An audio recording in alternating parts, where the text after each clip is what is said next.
Хлопзееква хатырызку ателехапшчашара жахопшут ишиашуа эфирах ицо алкопи афбапи алхырта тыпхадачы жылар рейзера депутат рахе кандидат созлаху адырратара. Лацарам заезжип шпирзы афбапи алхырта тыпхадачы мепысут изаамтанытым алхраква, а депутат Артур Амкваб абснапыза министр стахиқацуазы. Ария тыпха хадачы кандидат созлаху гулуп юджа Тенгиз Агырби Гиви Габни. Бзилышу абит. Хлопзеевс. Уже урысшилыги исход информация нас, дорогие телезрители, вы смотрите прямой эфир с участием кандидатов в депутаты по 6-му избирательному округу. 24 мая пройдут внеочередные выборы в парламент Абхазии по Сухумскому избирательному округу номер 6. Они проводятся в связи с назначением депутата Артура Миквабия премьер-министром Абхазии. Баллотируются два кандидата – Тенгиз Агырба и Гиви Габния. Также я хочу проинформировать, что 6-й окружной избирательный округ включает в себя около 5500 жителей столицы. Избиратели могут проголосовать на 3 участках. Первый расположен в здании управления бытового обслуживания населения по улице Лакоба. Второй участок в 4-й школе столицы. И последний, 3-й, в домоуправлении номер 3. Дорогие кандидаты, наша передача состоит из 3 блоков. В первой части передачи мы зачитаем биографию каждого из вас, и затем вы будете иметь возможность пообщаться с избирателями, обратиться к ним с обращением. Тенгиз Агырба, с вас у нас в алфавитном порядке. Тенгиз Алмазханович Агырба родился 9 марта 1985 году в городе Сухум. В 2002 году окончил среднюю школу в селе Владимировка Гуль-Рипского района. По окончании школы поступил на экономический факультет Ленинградского государственного областного университета имени Пушкина, но уже в 2004 году перевелся в МГУ имени Ломоносова. В 2006 работал в компании «Мистраль» в Москве. В 2007 вернулся в Абхазию и до 2012 года работал в компании «Ступени». В 2008 году принимал участие по освобождению Кадорского ущелья в составе Гуль-Рипского резервного батальона.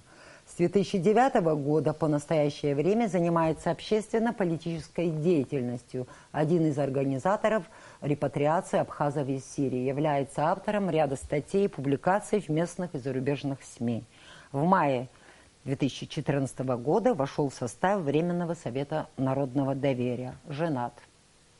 Тенгиз, вам слово. Дорогие друзья, уважаемые телезрители, меня часто спрашивают, почему я иду в парламент. Постараюсь ответить коротко. Есть такое понятие, как безответственность. Я не могу позволить сегодня себе такой роскоши. То, что происходит в стране, это и наша, и моя личная ответственность, в том числе и за то, что сменились лица, управляющие страной. Теперь должна смениться система, и в этом тоже так или иначе наша ответственность. Надо начать строить государство. Поэтому я принял решение баллотироваться в депутаты. Думаю, надо и дальше не останавливаться и не отступать перед трудностями. Пока есть силы, есть запал, надо принять участие в важных для страны процессах, не смотреть со стороны. В конце концов, мы не дети, и люди в нашем возрасте уже командовали фронтами и выиграли войну. Нет в мире ничего дороже свободы, а для граждан Абхазии свобода обсны. Но эта свобода быстро закончится, если дела в нашей республике будут идти так, как сейчас, если таким будет наше отношение друг к другу. После войны в блокаде мы делили последний кусок хлеба с соседями. Сегодня стали заклятыми врагами из-за денег, из-за интересов. Надо вернуться к нашим истокам, начать менять ситуацию с самого себя. Надо остановиться и подумать, куда нам дальше двигаться. Сегодняшняя власть, несмотря на тяжелое наследство, обязана начать строить государство. Мы уже несколько лет этим не занимаемся. Мы должны четко понимать, какие стоят перед нами задачи, и смело идти к ним. Приведу цитату выдающегося мыслителя. «Вчера я увидел огромные, как горы, волны, и нос корабля, который уверенно их резал. Я спросил себя, почему корабль побеждает волны, хотя их так много, а он один. И понял, причина в том, что у корабля есть цель, а у волн нету. Поэтому, если у нас есть цель, мы обязательно придем туда, куда хотим. Постараюсь выполнить в парламенте все, что написал в своей программе для нужд округа. Но главное, что могу твердо обещать, что буду доступен, открыт, что организую в округе отделение, в которое буду регулярно приезжать и узнавать, какие проблемы волнуют жителей. Иду в парламент и во власть с целью служить народу, а не править. Возможно, в округе меня не все еще знают. Я человек слова, не политикан и всегда отвечаю за то, что говорю.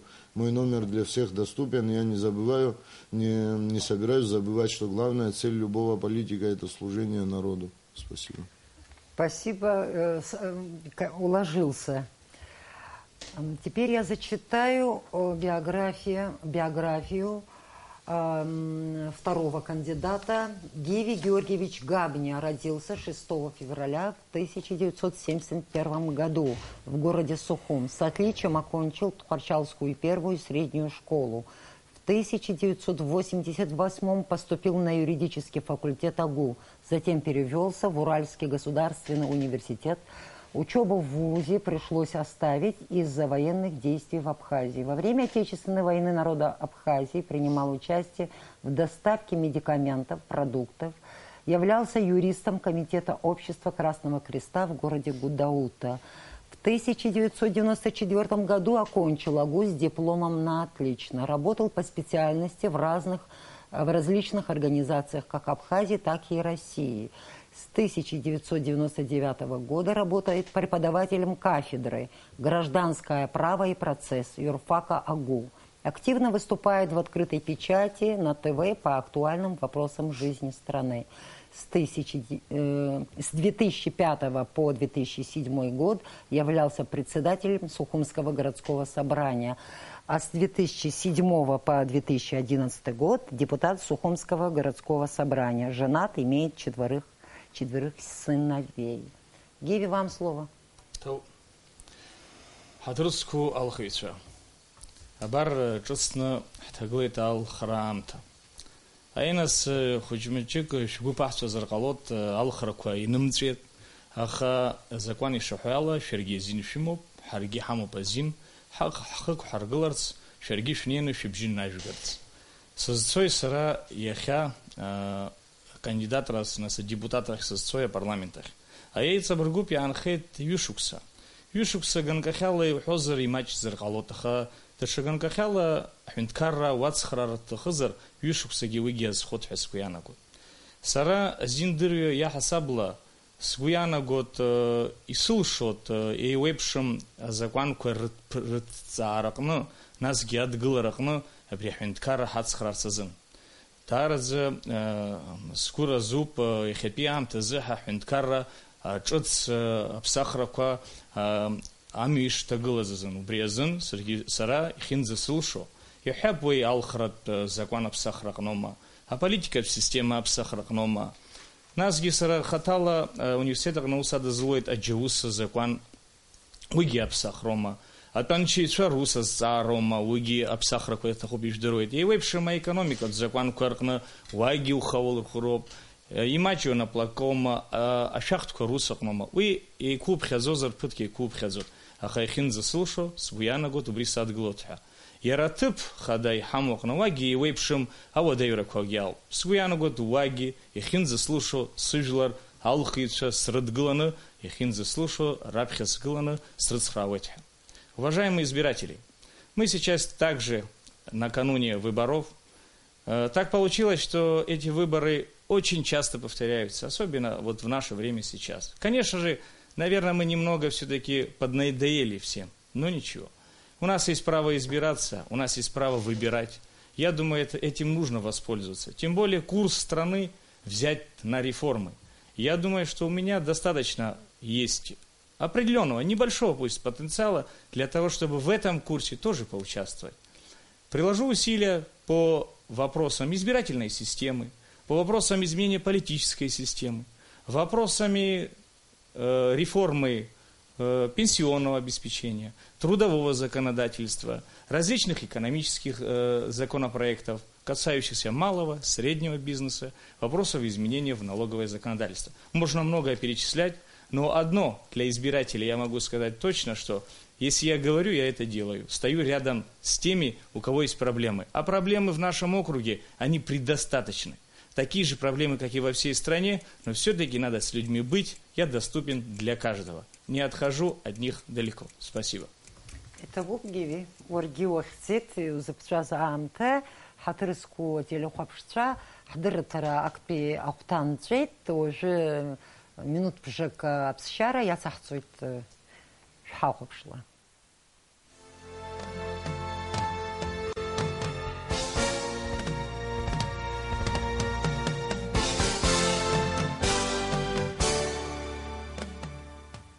Хдыртара я сахцует, Телехопштра ишгвала срешует, Хараваха Хастудия Чишахто, Авпапи Алхарпат Табхададжи, а депутатах кандидат сейчас Юкулу, Тенгиз Агарбей, Гиви Габней.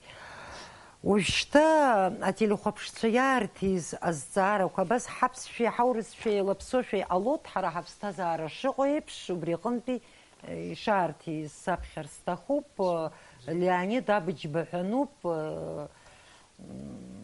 وبس يختيهت الزارة عزيشتز صبح لزرام زي جيبجبا رزي أبسني غزاختز أخشر أشت تنجيز здесь избиратель хочет, чтобы вы дали оценку событиям, майским событиям прошлого года. Да. Ну, майские события все наблюдали, и мы принимали в этом участие, я принимал в этом активное участие, и в силу того, что президент, предыдущий, бывший президент, он... Самая главная причина была даже, может быть, не в той массовой паспортизации и так далее, которая протекала незаконно, а в том, что он не вышел и не говорил об этих проблемах, а как бы сидя там, от них говорил, что я здесь решаю, и когда, если по-детски говоря, сегодня с человеком будешь говорить, и он тебе скажет, это неправильно, потому что это вот так и вот так, то есть вступает в какой-то диалог со своим народом, то в этом случае было по-другому. И, конечно, здесь можно было или молчать, или какие-то действия предпринимать. И потом я был там 27 мая среди переговорщиков и присутствовал, при том, что он нам сказал... подписывал, никто не требовал отставки президента, я такого не слышал, и нигде этого не было. И он на самом деле сам ушел, пока все эти события происходили, пока нас не было. Мы вообще этому были удивлены, и потом долгое время не появлялся, и парламент принял такое решение, и он сам, президент, ушел в отставку. Если именно 27 мая, то вот так я вижу это. Спасибо за ответ, Гиви Ругуишпанагу. Ну, ежибижба лацарамзе цепхпи ахтыску вы яра вы отшнып ахтыску мацараудзам. Харада яра зигелахка авет пстазар ганкала и сымши цалар вы яважили регубхадзом. Айтакраква шата хуацара вы яра хайрак неги убартан. Усобиша зубриязен ежибижба мы дешимшикома узких алаша дешикала и камлара отзомст. Сара нас тенгизи шивязи Сергей би салахон из сара схшивялась дыралась и истахын апсахраква истахын сарасыма царак землес яза ваги рызыги истахуира апсна икун хаважлар и вебш мапса цром и гиртром из епсахраква тахын обрезен иқалаз нас апсахраква двитахын двитахзамз истахыз яхайрат фахет обрезен и хаму бриобико. Урус воспечал Хозер, если мы говорим о событиях 27-го, значит, конечно же, да и сейчас тоже, но и к тому времени тем более, страна требовала реформ, изменений. Так жить невозможно, нельзя. Когда, допустим, мы видим, что с одной стороны, как бы основная часть населения страдает в социальном плане, в других аспектах, какая-то часть, наоборот, так сказать, себя чувствует очень интересно. Да и вообще во всех областях мы видим, что необходимо проводить реформы. Оно это назрело. Поэтому это 27-е, так получилось, что 27-е это могло быть и в другое время, оно все равно было бы. Поэтому, конечно же, когда у нас власть не слушает население, население предпринимает методы определенные, давления. Это давление определенное. Это практика, которая предусматривает и во всем мире тоже. И давление такое было. И в принципе, я думаю, что если мы не будем прислушиваться к населению, давление будет всегда. Поэтому думаю, что значит, те шаги, которые и Тенгиз сейчас озвучил, и то, что произошло, и решения законодательного органа, они были правовыми. И дай Бог, чтобы мы сейчас смогли реализовать все то, что мы задумали. Вы оба участвовали, как вы говорите. Вот ведь этот день некоторые, ну, если рассматривать публикации, дают такую политическую оценку, как вооруженный переворот. Вы согласны с такой формулировкой?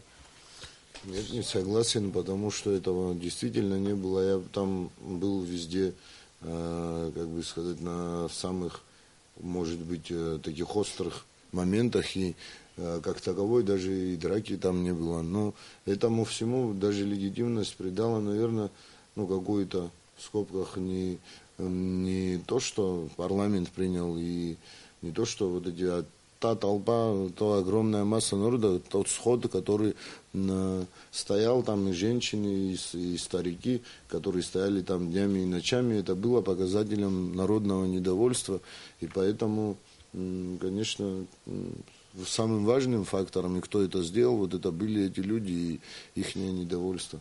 И я думаю, что это создал как раз именно бывший президент своими действиями, не какие-то его оппозиция там в то время, которое существовало, а больше всего и он сам.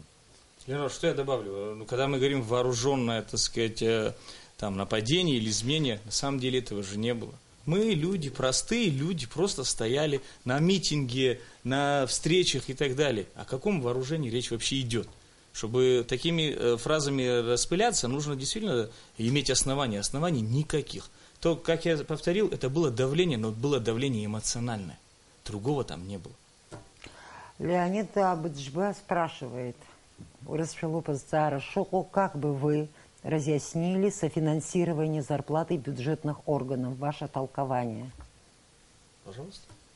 Ну, что он имеет в виду софинансированием бюджетных органов? Сейчас я объясню. Значит, есть у нас соглашение с Российской Федерацией. Наш партнер стратегический, а он называется стратегическим партнером, он решил внести лепту в какой-то части. Ведь речь идет не о всех бюджетниках. Надо почитать за это соглашение, там четко и ясно показано, в каких областях и какие лица подпадают. И Российская Федерация решила, что на каком-то этапе, пока нам очень сложно, а нам действительно сложно, я думаю, что те, кто в экономике вообще смыслит и занят, они понимают эти сложности. И, конечно же, она нам руку протягивает, говорит, мы вам поможем на каком-то этапе, чтобы поднять определенный социальный уровень. И в этом плане на это надо смотреть таким образом, как я это понимаю. Друг оказывает помощь. Мы от помощи друзей не отказываемся. Конечно же, в этом плане нам нужно сделать все, чтобы мы сами могли себя обеспечивать. Я думаю, что мы на правильном пути, мы сможем это сделать. Тенгиз, пожалуйста, по этому вопросу. Я вообще думаю, да, конечно, мы сегодня союзные страны, и у нас прекрасные отношения, Россия нам помогает, но все-таки, если мы самостоятельное государство, конечно, мы должны сами выплачивать зарплаты нашим бюджетникам, и это вообще, на самом деле, в политике такие понятия, как друзья за красивые глаза, они редко существуют, и всегда это бывает за что-то.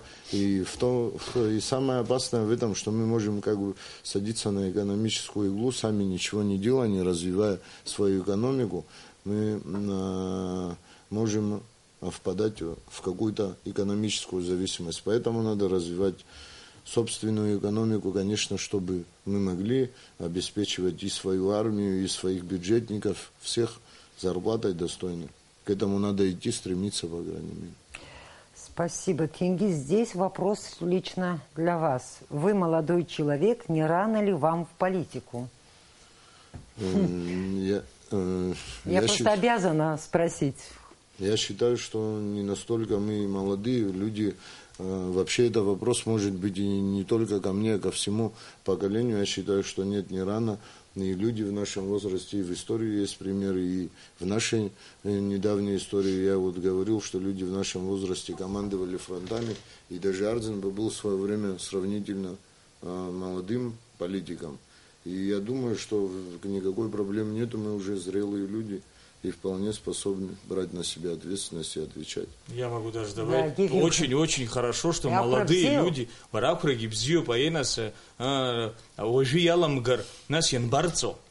если сейчас не начинать, дорогие телезрители, то когда же начинать? Учиться надо этому. И мы тоже начинали и в меньшем возрасте. И это очень хорошо. Это опыт, это же наше поколение, это будущее нашей страны. И это только надо приветствовать.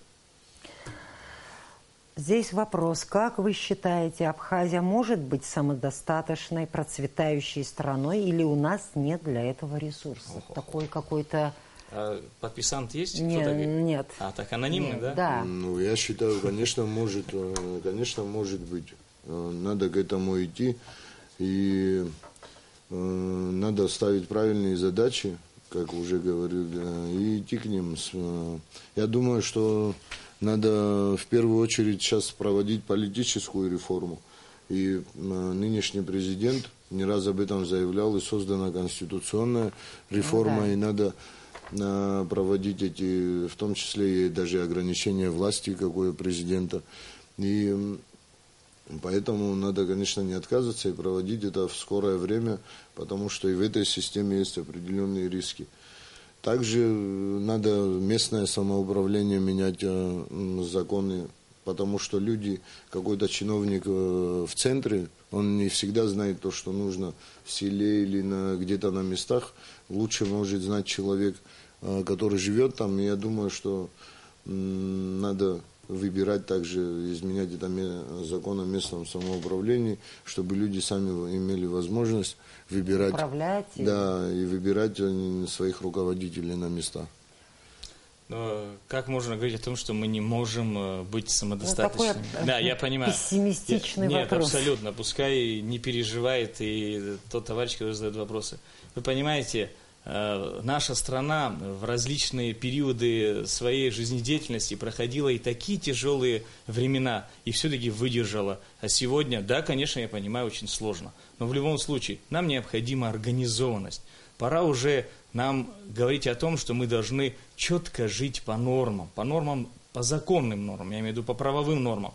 И, слава Богу, сегодня у нас в стране руководство страны ничем не запятнано. И я думаю, что это тоже огромный плюс. Можно проводить реформы, и дай Бог, чтобы те задачи, которые поставлены, они разрешались. И мы, каждый из нас, должны понимать, что без организованности мы не сможем далеко пойти.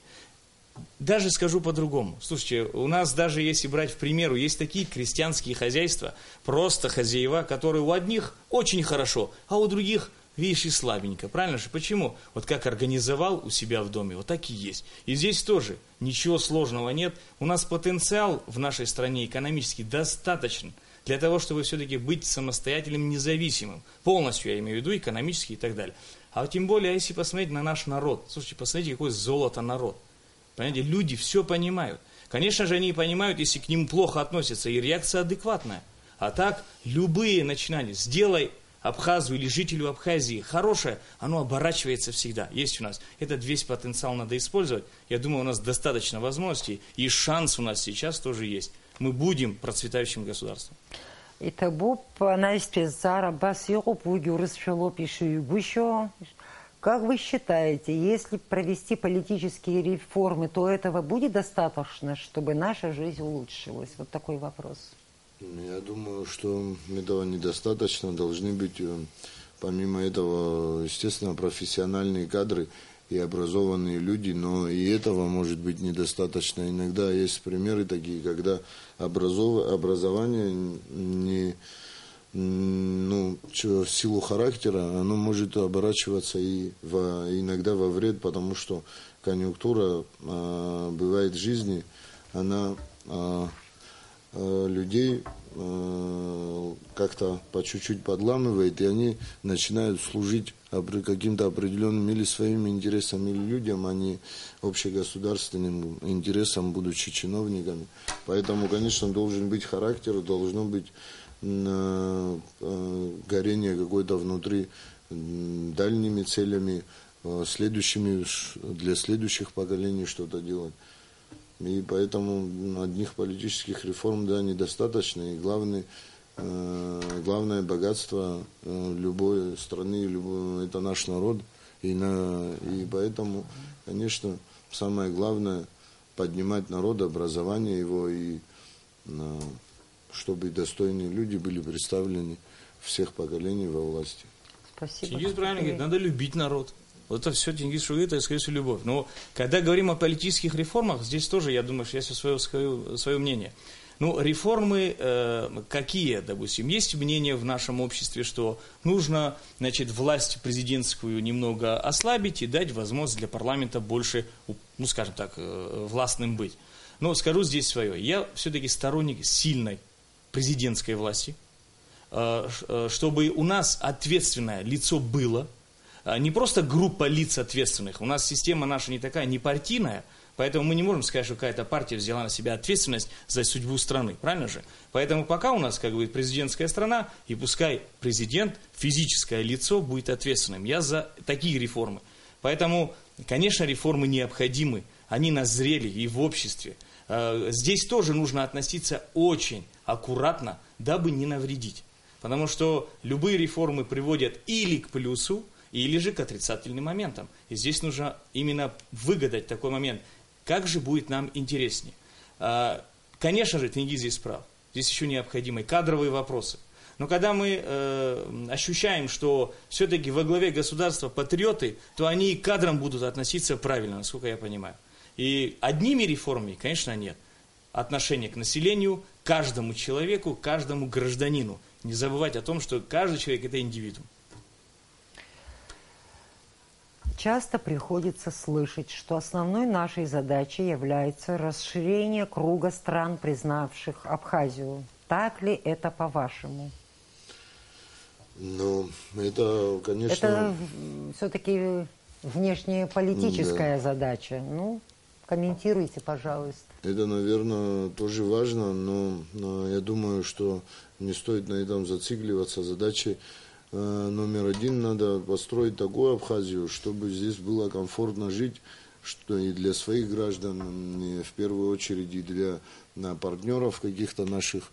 Поэтому вот говорил Гиви о том, что должен быть закон, чтобы здесь было комфортно жить. Действительно, если мы не начнем, у нас отношение к закону, оно сегодня очень неуважительное, и не только в общем народе, и во власти, и без власти. И поэтому, конечно, если мы сами не начнем, как общество, не соберемся и не решим, по каким законам нам жить, и не начнем по ним жить, то, к сожалению, может быть такое, что кто-то придет и навяжет нам другой свой закон. Поэтому это, конечно, задача государственной важности, национальной безопасности. И мы должны стать территорией закона. И это будет в том числе способствовать тому, чтобы другие страны хотели нас признать. Но, конечно, сегодня и в мире бывают двойные стандарты, поэтому не факт, что нас признают от того, какие мы будем. Ну, нам надо больше акцентировать внимание на внутреннем нашем строительстве. И второе, я думаю, что у нас надо налаживать наши связи с Северным Кавказом, и это, хоть это и не государство отдельные, но это наши братские народы, и президент ездил вот сейчас Нальчик и Майкоп, я думаю, что в этом смысле какая-то работа идет, и надо с диаспорой работать, поэтому это наши сограждане на Абхазии, которых надо привлекать. И это поможет решить многие вопросы экономические, демографические, образовательные. И думаю, что это должны стать одними из главных направлений. Спасибо.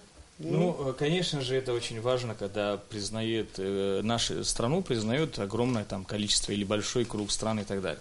Я бы хотел... в этом направлении работать. Ну, конечно, работаем. Да. Как можем, так работаем. В этом государстве все равно работает в этом направлении. Но для начала я хотел бы сказать и себе, и телезрителям, да и всем. Ребят, друзья, давайте мы признаем сами себя. Мы признаем себя как государство. Тенгиз здесь правильно говорит. Речь идет о том, что если мы говорим, что мы государство, и мы хотим, чтобы нас признали, мы должны понимать, что те нормы, которые есть в этом государстве, их нужно соблюдать. В первую очередь нам самим. Но мы же сами видим, что сплошь и рядом у нас уже отвыкли от того или же не имеем такой привычки соблюдать эти нормы правовые. Это зачастую ведет к тому, что наши же гости, наши друзья, наши стратегические партнеры, они видят, что у нас, как Тенгиз говорит, это нигилизм правовой, они это все замечают. Тем более все мировое сообщество тоже замечает.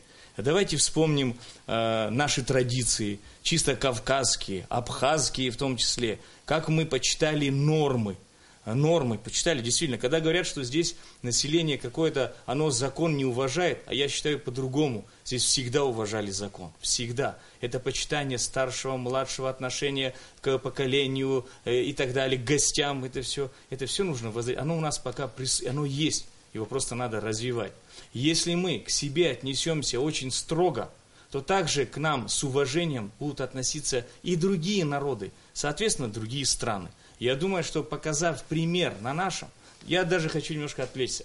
Вот сейчас видите, какие есть противостояния между Россией, Европой, Америкой. Я не имею с точки зрения там блокады и так далее, а вот с точки зрения нравственного понимания, отношения людей между собой. И видите, что происходит. Европа ищет определенные какие-то для себя лекарства, чтобы выйти из того плохого состояния, что они есть. А у нас традиционно, у абхазов, у кавказцев, у жителей этой страны есть то, которое необходимо. Наши отношения внутри – это лекарство, наверное, для всего мира.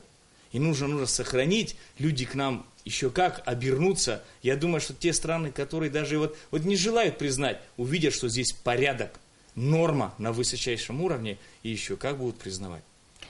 И табу хатырызко кандидатша яшай шиждыроипш амхаджир кваргуалашера ямшуп убрезе бра нури гизерда цауит абриамш шера шушпазыгоха. Тенгиз царайлумкай?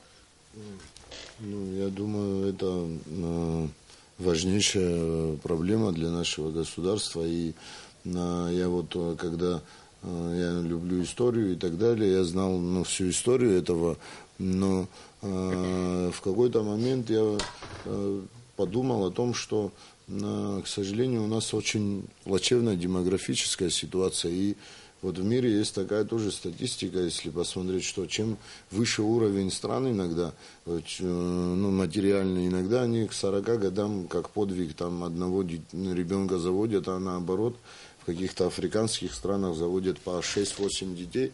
Поэтому тут эта проблема у нас местной рождаемости и смертности, конечно, она связана и с менталитетом тоже, не только с какими-то материальными трудностями. Ну, конечно, надо помогать. И вот в связи с этими всеми мыслями у меня единственным шансом нашим, я думаю, на продолжение вообще это восстановление исторической справедливости. И конечно, это и в Конституции зафиксировано, что Абхазии все, где бы ни родились, являются гражданами Абхазии. И поэтому, конечно, эта задача, опять же, на государственной важности, и которую надо поднять еще на новый уровень, я думаю, и заниматься этим. И тут много проблем надо решать и экономических, и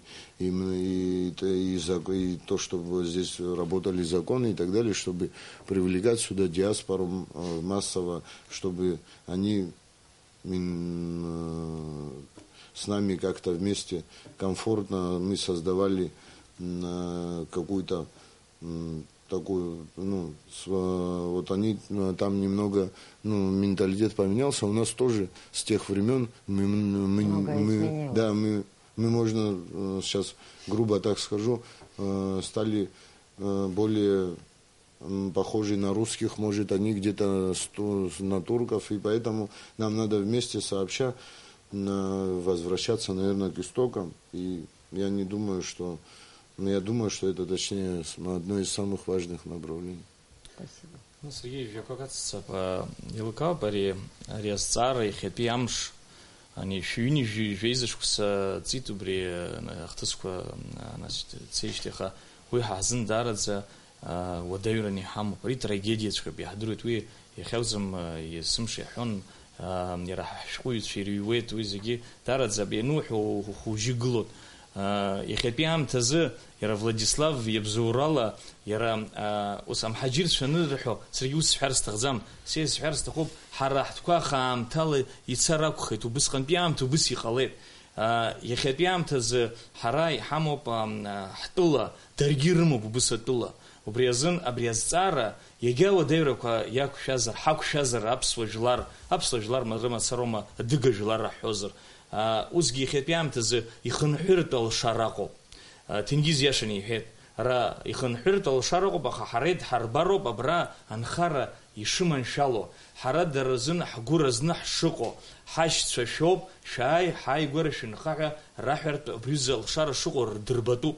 Знызлана сихамбо харахата ай башраштахги. Вожи хай мачу боевизахтыскваха. Харзн дчакала харзны год. Избанзар дара вахи пир хинткараква я хинткарак куркни хико вах я хаза кван лишу гул хинткарн яв.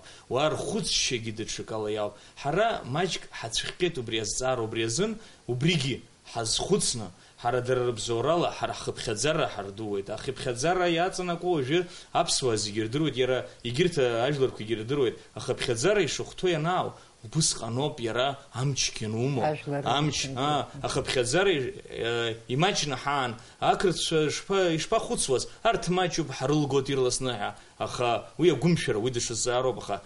Итеги хыпхадзара бжиге цакамо. Ацакам харахмачу пазын харахайныцга пиал шара курла хабе хароб хайз хароб аха хашчеги я алшаро роба браяирцзын ехепиамш аври хара хазхуцвет ewebshi майчка архна ха ала хархует яхгвалашет убризиги аха убризиги лканы харахми пагади шохто Итабуп так и офицезазуин, а телехоп шцеркон пи и хаус аззара козиги шхарахайт убрекон пи хдыр тара альбет пи ахта нцит захаб хазуит дач минут жагачтых я цахцуит хдыр тара.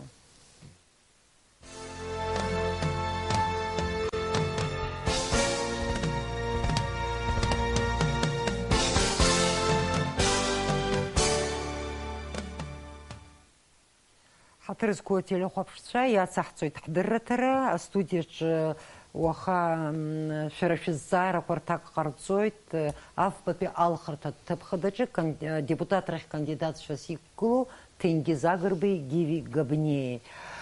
Ушта бас царста хуп шеруаха масташала швейца жирач гуахора уи нам тарзал шума телехопшца гир бозар алап Аус алхуйцарах швейцны шныхума ишпахо шерешалхар тыпач аусура. Убри культура география на какой-то хорошо. Тенгиз, я думаю, вы поняли, о чем я.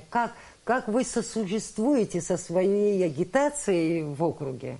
Обычно вы знаете, какая практика. Люди друг на друга наговаривают, черные там пиар используют. Я скажу так, Элеонора.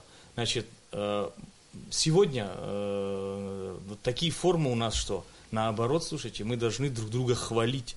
Потому что есть люди, есть патриоты, которые могут, так сказать, идти и брать на себя ответственность. У нас абсолютно нет проблем на избирательных участках. Вообще, если там кто-то говорит, что какие-то проблемы когда-то были, сегодня я не вижу этих проблем. Вообще. То есть, и вы же понимаете, вот та культура, так сказать, вот такого политического диалога, да, мы со временем к этому пришли, что мы действительно ее обладаем. И слава Богу. Слава Богу, в этом плане ничего нам не мешает. Даже если у нас есть разные мнения по разным вопросам, да, зачастую такое бывает, ну и что, это не приводит ни к каким определенным ситуациям негативным. Я этого не замечаю. Очень спокойно, в классическом понимании, вот как цивилизованно мы все это проводим. Ну, вообще, я тоже каких-то в данной предвыборной кампании таких проблем не вижу, но, к сожалению, вот я, может, немного не соглашусь с тем, что у нас выборы иногда превращаются в обществе в какой-то раскол частично. Ну да, как конец жизни. Не, ну начинают, да, ругать как-то. Я это с этим вот мы наблюдали это и летом, и, к сожалению, этот раскол преодолевать тоже надо. И каким-то, и правильно говорит вот, Гиви, но, к сожалению, это не всегда так, да, мы можем иметь разные мнения, но главное, чтобы мы понимали, что у нас цели одни, если они одни. Но есть люди, конечно, сегодня некоторые занимаются, может быть, и чем-то другим, кто-то хочет выбивать почву из-под кого-то, какая-то конкуренция бывает, кого-то захлестывает. Но я думаю, что мы должны, да, к этой какой-то культуре прийти выборов, коль у нас выборная система, и к тому, что это нормальный, обычный процесс, в котором не должно быть никакой конфронтации. Люди имеют право на это и баллотироваться, если закон им это позволяет. Я думаю, что не должно быть никаких проблем. И к сожалению, те проблемы, что есть, это они связаны, может, и с недостатком образования какого-то среди людей, или недостатком... Мудрости. Да, и мудрости, да. Да, всего лишь. Вот я еще уточняющий вопрос. Вот как вы думаете, вот выборы, да, либо парламентские, либо президентские, мы не можем прийти к такой культуре, когда все кандидаты в президенты или там депутаты, ну, кандидаты в депутаты проводят вместе встречу с избирателями, потому что люди все-таки устают. У нас часто выборы за выборами, потом конфронтация. А что мешает политикам выйти всем вместе к избирателю и общаться? Ну, я вот Разве это не лучше? Леонора, конечно, вы правы. И лучше, и, в принципе, мы и предлагали, и сами, допустим, определенным кругам политическим, но вы понимаете, в чем момент? Наше законодательство где-то в какой-то форме говорит о том, что, значит, власть, например, через свои избирательные определенные системы, да, они должны организовывать встречи с избирателями. Вообще, нам избирательное законодательство надо менять в этом направлении, чтобы какие-то были определенные органы, которые занимались, так сказать, организацией встреч. И тогда, конечно же, а здесь этого нету. Если даже обращаешься в комиссии и говоришь, что соберите, ну не получается у них, понимаете? Поэтому ни Тенгиз, ни я, мы не против этого. Не против, но не получается, потому что несовершенство законодательства. Нужно к этой практике прийти со временем. Придем, я думаю, придем к этому, и будет интересно. В принципе, избиратели все задают одни и те же вопросы. Правильно. Одни и те же вопросы, вот особенно в нашем округе, Тенгиз это тоже знает, они задают вопросы обычные, которые бы, казалось, уже за 20 лет надо было их решить. Это вопросы, опять же, дороги, это в первую очередь дороги, значит, электричество, вода и так далее. Хотя, казалось бы, это все-таки местные органы должны решать, но у них же надежда какая-то есть, вот есть все-таки депутаты или будущие депутаты, может, они решат. Вот одни и те же вопросы. Вот я как раз хотела спросить, тогда я обращусь к Тенгизу, поскольку Гиви почти высказался по этому вопросу. Какие проблемы у избирателей округа номер 6? Вот что они говорят вам? Действительно, людей бытовые больше проблемы интересуют. И да, депутат в первую очередь, но он пишет, наверное, законы, но как народный представитель, да, представительские функции. Да, может представлять интересы этого округа где-то в соответствующей инстанции, коммунальные службы и так далее. Может, хорошо, конечно, но зачем тогда мы избираем депутатов местного самоуправления? Можете? Ну, вот у нас я думаю, очень бурно проходят выборы местные, особенно по городу Сухум. Это Кстати, очень хорошо. Очень хорошо. На одной из встреч мне вопрос задал избиратель. Он говорит, вот вы, когда изберетесь, вы можете посодействовать тому, чтобы депутаты местного самоуправления к нам начали приходить, потому что они не приходят, там что-то такое, и не занимаются этими проблемами, которые должны. Ну, то есть, больше, конечно, это, я думаю, функция депутатов городского собрания непосредственно представлять интересы вот этих коммунальной службы города.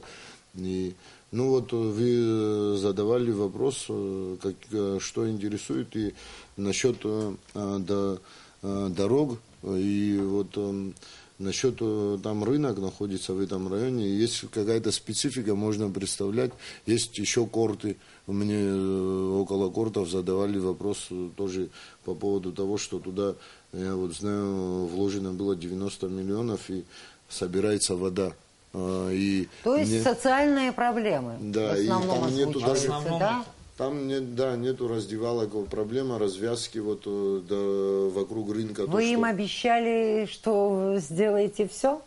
Я на самом деле не обещаю никогда то, чего не могу сделать. Я, конечно, могу обещать, что я буду доступен, открыт, что я буду их интересы представлять в соответствующей службе, и там, насколько все это может произойти, я буду этому способствовать. Но решать эти... Еще помимо этого есть вот, например, будет легче решать, я еще думал, если сухумские депутаты, он же не один от города Сухума, если они какую-то фракцию там создадут в парламенте и сообща будут отстаивать городские нужды, это уже 7 человек, и, конечно, это будет более эффективно. Пожалуйста. Ну вот, опять же, по этому вопросу. Вот сегодня у меня была встреча одна, и я вот смотрю, проследил, говорят, вот депутатов избираем, говорит, потом они не приходят. А я предложил избирателю, говорю, друзья, вот когда кандидаты ходят, они же все-таки вас просят, да, вот что вы пришли, значит, поддержали их и так далее. А вот когда они становятся депутатов, почему вы сами? Вы не надо стесняться. Депутатов, я уже говорю, депутатов. Слушайте, надо требовать от них приходить, я не знаю, как назвать, надоедать, как хотите, и так далее. И в конце концов, можно от них добиться, чтобы они решали вопросы. Ну, какого рода вопросы? Правильно, Тенгиз? Конечно, депутат парламента, он занимается законотворческой деятельностью, но в любом случае у него полномочия достаточно, чтобы со своими избирателями встать рядышком и идти. Даже просто написать заявление. Бывает зачастую, что группа граждан не может написать заявление. Помочь можно, стать рядом. Но главный фактор, мы потеряли связь, вот, не просто депутат с избирателем, но избиратели тоже стали меньше тревожить своих депутатов. И нужно, вот пользуясь случаем, я хочу обратиться к избирателям, не стесняйтесь, наоборот, берите, кто бы ни был депутатом, Тенгиз или я, никаких проблем, приходите, говорите, нам это нужно. И, кстати, если вот такое будет, то депутаты будут заниматься своим вопросом. Связь будет. У меня еще вопрос. Ваши избиратели задавали вопросы политического характера? Если да, то что интересует их во внешней, во внутренней политике? Меня, конечно, их меньше было, но задавали вопросы и про реформы, то также и разного, ну, насчет внешней политики, честно говоря, меня никто не задавал вопрос. А по реформам? По реформам... Ну, заодно и вы выскажитесь по этому вопросу. Ну, да, насчет перемен, которые там кто-то обещал. И вот мы сегодня тоже, ну, люди не видят динамики какой-то перемен, которые они ожидали. Это я имею в виду сторонники, те, кто поддержали вот общество, да, нынешнюю, и как-то многие не видят вот этой динамики, какой-то перемен, и на самом деле ее не особо видно, но это не одним днем тоже делается. Я надеюсь, что от этого никто не отойдет, но все-таки к вопросу о том, что кадры надо тоже набирать соответствующие. Кстати, закон о госслужбе в парламенте сегодня он готовится, и должно быть это туда включено, что они декларировать должны доходы, расходы, то, что на конкурсной основе будут приниматься там иногда там по знакомству или не по по непонятным каким-то критериям, когда становится человек на какую-то должность, то должна быть какая-то конкурсная основа по профессиональным, по полезности, в общем, на том или ином месте. Этот закон готовится, я думаю, что буду потому что способствовать граждане ему. хотят участвовать в строительстве государства, правильно? Потому, пожалуйста, Вот, Элеонора, вопрос, значит, политические вопросы. Да. Я скажу так, вот по округу, да, наш округ, есть часть, которая живет в высокоэтажных домах, есть часть, которая живет в частной, так сказать, в домовладении и так далее. Вот заметно, конечно же, там, где бытовые проблемы, они вот открытые, там, конечно же, они прямо, кстати, не хочу сказать, никого не хочу обидеть, наоборот, все население, оно говорит, мы не хотим сейчас задавать политические вопросы. Они прямо вот так и говорят. Потому что они социальная жизнь, она они такая, знают да. про эти вопросы, понимаете, знают. Но говорят, слушайте, у нас вот действительно, вот посмотрите, что происходит, не проехать, не пройти и так далее. А вот в той части, где городская, ну, я имею в виду высокоэтажки, да, там, конечно же, много живет преподавателей, университета, института, в госслужбе и так далее. Там вопросы задают уже другого характера. Например, про пенсионную реформу. Сталкивался я с одними товарищами, которые они знали эту систему больше, чем я сам это понимаю. Это же огромный плюс. И у меня есть определенные мысли по пенсионной реформе. Это тоже нужно заниматься. Многие задают вопросы, связанные, мы говорим политический вопрос, но это тоже политический вопрос. Социальные, политические, они всегда взаимосвязаны. Многие задают вопросы с точки зрения распределения полномочий исполнительной и законодательной власти. Полемика у нас бывает такая интересная. И если честно, я рад, что люди это понимают. Нельзя говорить, что наше общество не разбирается в этих вопросах. Наоборот, за весь период нашего существования у нас политизированное общество, и они разбираются в этих вопросах. Поэтому думаю, что нашим властям тоже, они это понимают, и здесь уже ошибаться нельзя. Население, все чуткое население, и все понимает. Теперь мне подсказывает, что не так уж много времени осталось. Давайте все-таки о реформах. Вот о конституционной реформе. Очень много говорится. Очень четко. Вот как каждый из вас видит эту линию. Вот вы, если попадете в парламент, за какие идеи, за какие реформы будете бороться? Пожалуйста.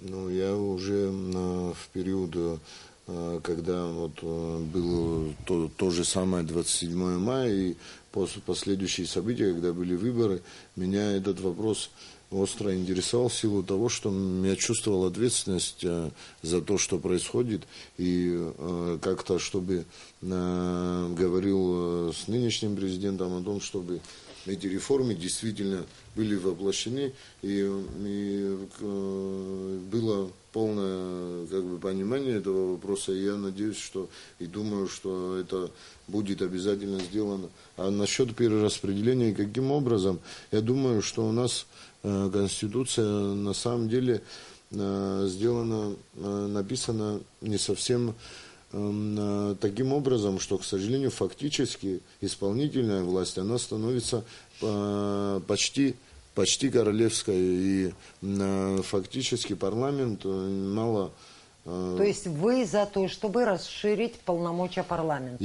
Но я не за то, чтобы парламент правил страной, а за то, чтобы какое-то перераспределение были как-то они, чтобы и президент мог влиять в случае чего на парламент, и парламент в то же время тоже какое-то имел влияние. И за независимость, конечно, судебная, она у нас и так прописана, но тоже зачастую так получается, что она против исполнительной, к примеру, не может каким-то образом пойти, может быть, это и несменяемость судей или еще как-то, но она должна быть фактически независимой обязательно. И вот таким образом я вижу.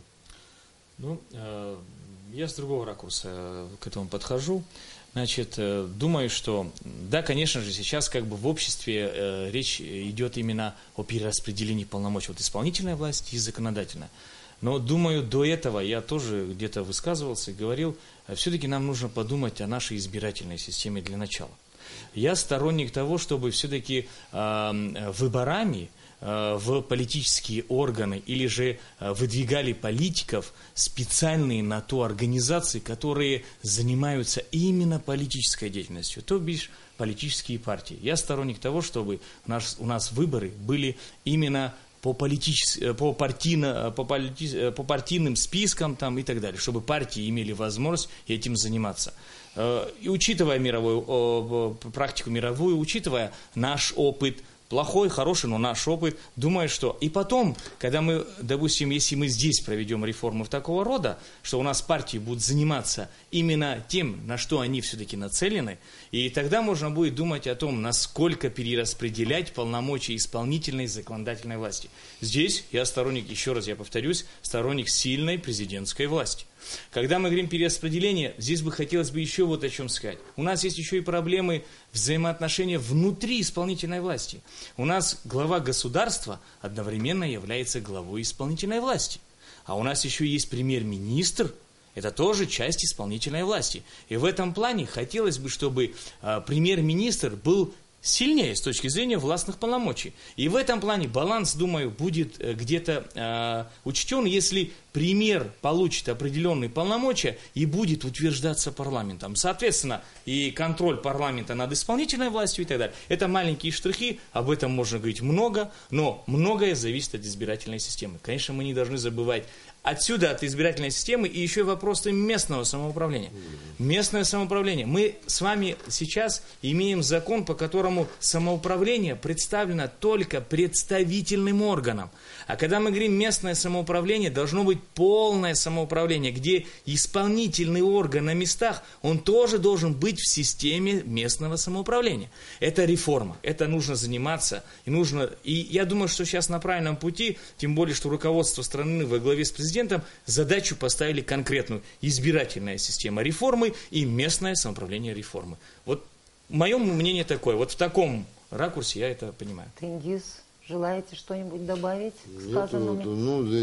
единственное, что вот мы о том, что местное самоуправление, да, я считаю, что людей на местах можно выбирать, а не назначать, это тоже большая реформа, и кто-то может считать, что не так, что кто-то может считать по-другому. Но мы это тоже обещали в предвыборной кампании и так далее. Я сторонник этого, чтобы люди сами выбирали местные органы власти.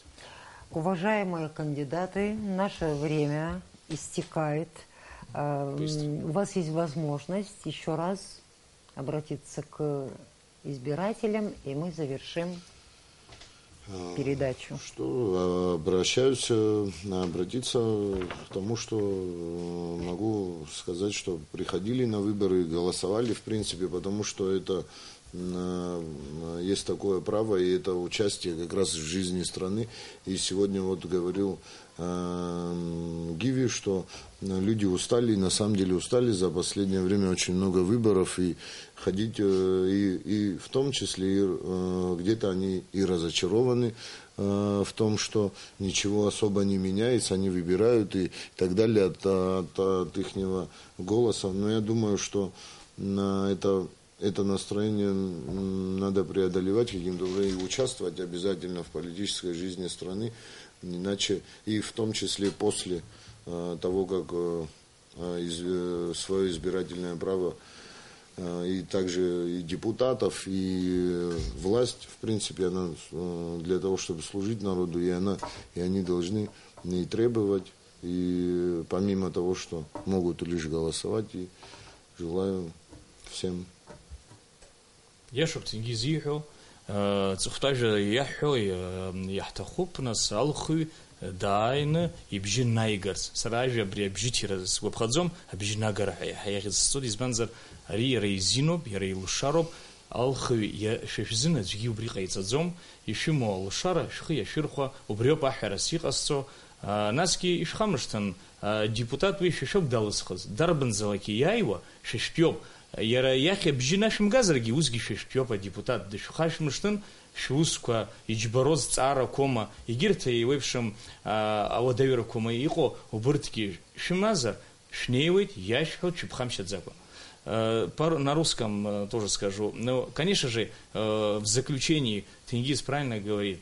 От нас в заключении мы говорим, пускай избиратель свое право использует. Конечно, можно не прийти на выборы, это тоже право, да, но хочется, чтобы это было право активным, потому что вместо вас, избирателей, никто этого не сделает. Сегодня не та ситуация, сегодня ситуация такая, что все будет правильно, честно, и приходите, делайте выбор. И не забывайте, что за кого бы вы ни голосовали, кто бы ни был депутатом, это ваш депутат, и можно будет всегда у этого депутата спросить по разным вопросам внешней политики, внутренней, социальным вопросам, по вашим вопросам, которые имеются прямо на округе. Спасибо вам всем.